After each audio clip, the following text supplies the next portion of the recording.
और चलिए अब आपको पूरी टाइमलाइन समझा देते हैं, क्या कुछ कब हुआ और किस तरीके से अब अडानी ग्रुप पर यह तलवार लटक रही है। 24 जनवरी को हिंडनबर्ग रिसर्च की 106 पेज की रिपोर्ट आती है और इस रिपोर्ट में अडानी ग्रुप पर गंभीर सवाल उठाए जाते हैं। 25 जनवरी हिंडनबर्ग रिपोर्ट के बाद अडानी के शेयर्स में लगातार गिरावट, सभी शेयर्स दरअसल लाल निशान पर पहुंच जाते हैं। अडानी समूह ने अपना एफपीओ भी इस बीच जारी कर दिया 27 जनवरी को। 28 जनवरी को मॉर्गन स्टैनली कैपिटल इंटरनेशनल ने अडानी समूह से जवाब मांगा और उसके बाद 29 जनवरी को हिंडनबर्ग रिपोर्ट पर अडानी समूह ने अपना एक विस्तृत जवाब दिया, जिसमें उनके चेयरमैन खुद सामने आए और उन्होंने हिंडनबर्ग के सभी दावों को सिरे से खारिज कर दिया। 31 जनवरी अडानी समूह का एफपीओ बंद हो गया और उसके बाद यह कहा गया कि फुली सब्सक्राइब हुआ है ये एफपीओ, लेकिन 1 फरवरी को अडानी एंटरप्राइजेस ने एफपीओ रद्द करने का ऐलान कर दिया। आरबीआई ने अडानी ग्रुप के कर्ज पर बैंक से अब जवाब मांगा है। एनएसई ने अडानी ग्रुप के 3 शेयर्स को सर्विलांस में डाल दिया है। तो ये तमाम घटनाक्रम बीते 6 से 7 दिन में अडानी ग्रुप के लिए एक बड़ी मुसीबत बन के आया। पिछले 9 दिन में अडानी साम्राज्य में भूचाल सा आ गया है। भारत से लेकर पूरी दुनिया में इस वक्त अडानी ग्रुप की चर्चा हो रही है, तो इसके पीछे 7 बड़ी वजह है। पहली वजह, पिछले 9 दिनों में अडानी ग्रुप को 8 लाख करोड़ रुपए के नुकसान का अनुमान है। दूसरी वजह, गौतम अडानी की नेटवर्थ 24 अरब डॉलर गिरकर 64.7 अरब डॉलर रह गई है। तीसरी वजह, दुनिया के अरबपतियों की लिस्ट में गौतम अडानी 2 नंबर से 16 नंबर पर आ गए। चौथी वजह, आरबीआई ने सभी बैंकों से अडानी इंटरप्राइजेस को दिए कर्ज की जानकारी मांगी है। पांचवी वजह, अडानी ग्रुप के 10 में से 9 शेयरों में गिरावट। छठी वजह, अडानी ग्रुप ने 20,000 करोड़ रुपए के फुली सब्सक्राइब्ड एफपीओ को रद्द कर इन्वेस्टर्स का पैसा लौटाने की बात कही।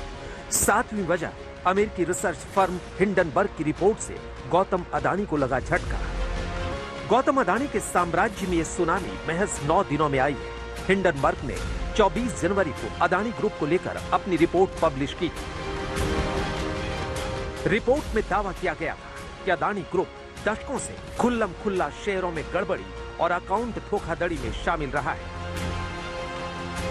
अडानी ने हिंडनबर्ग की रिपोर्ट को सिरे से खारिज किया और कहा कि कंपनी इसके खिलाफ कानूनी कार्रवाई करेगी। लेकिन जवाब में हिंडनबर्ग ने कहा कि वो अपनी रिपोर्ट पर कायम है और कानूनी कार्रवाई का स्वागत करेगी। मुझे कोई इसमें धांधलेबाजी नहीं नजर आती, इसलिए नहीं नजर आती कि जब भी कोई लिस्टेड कंपनी के शेयर्स ट्रेड होते हैं, उसको हर 3 महीने बाद स्टॉक एक्सचेंज में अपने अकाउंट्स जमा करने पड़ते हैं। हर 3 महीने में अपने रिजल्ट, प्लस उसका ऑडिट होता है, प्लस इन्होंने विदेशों से भी लोन लिया हुआ है। तो ध्यान देने वाली बात यह है कि बैंक और विदेशी जो इन्वेस्टर्स हैं या जिन्होंने लेंडर्स हैं, जिन्होंने लोन दिया हुआ है, वो भी कंपनी की एक प्रोसेस होता है जिसको हम बोलते हैं ड्यू डिलिजेंस। वो लोग पूरा ड्यू डिलिजेंस करके तब लोन देते हैं। तो अगर धांधलेबाजी होती या फ्रॉड होता तो इनको इतनी बड़ी मात्रा में लोन नहीं मिलता, पहली बात। दूसरी बात, स्टॉक एक्सचेंज में धांधलेबाजी नहीं चल सकती। इसके पहले बुधवार देर रात अडानी ग्रुप ने 20,000 करोड़ रुपए के फुल्ली सब्सक्राइब्ड एफपीओ को रद्द कर इन्वेस्टर्स का पैसा लौटाने की बात कही। बुधवार को अडानी इंटरप्राइजेस के शेयर 26.70% गिरकर 2,179.75 पर बंद हुआ था। इस गिरावट को ही एफपीओ वापस लेने की वजह माना जा रहा है। लेकिन गौतम अडानी ने एफपीओ रद्द करने के बाद एक वीडियो मैसेज दिया। इसमें इन्वेस्टर्स का शुक्रिया अदा किया। अडानी ने कहा कि पिछले हफ्ते स्टॉक में हुए उतार चढ़ाव के बावजूद कंपनी के बिजनेस और उसके मैनेजमेंट में आपका भरोसा हमारे लिए आश्वासन देने वाला है। For me, the interest of my investor is paramount and everything is secondary.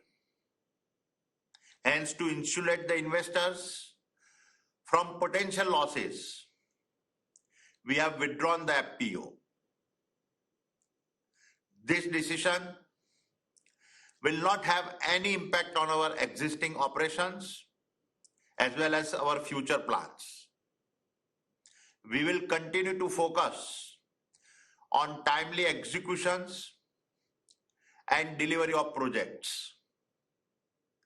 The fundamentals of our company are very strong.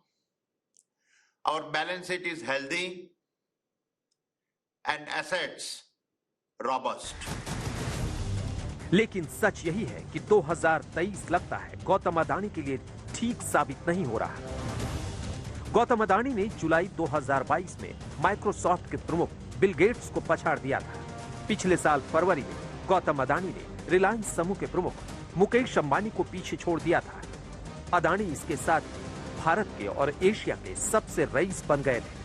अप्रैल 2022 में अडानी की नेटवर्थ पहली बार 100 अरब डॉलर के पार पहुंच गई। लेकिन विवादों के बीच मुकेश अंबानी अडानी से एक बार फिर आगे चले गए हैं। अंबानी मौजूदा समय में दुनिया में 10वें नंबर के सबसे अमीर व्यक्ति हैं और गौतम अडानी 16वें नंबर पर हैं। आज तक ब्यूरो।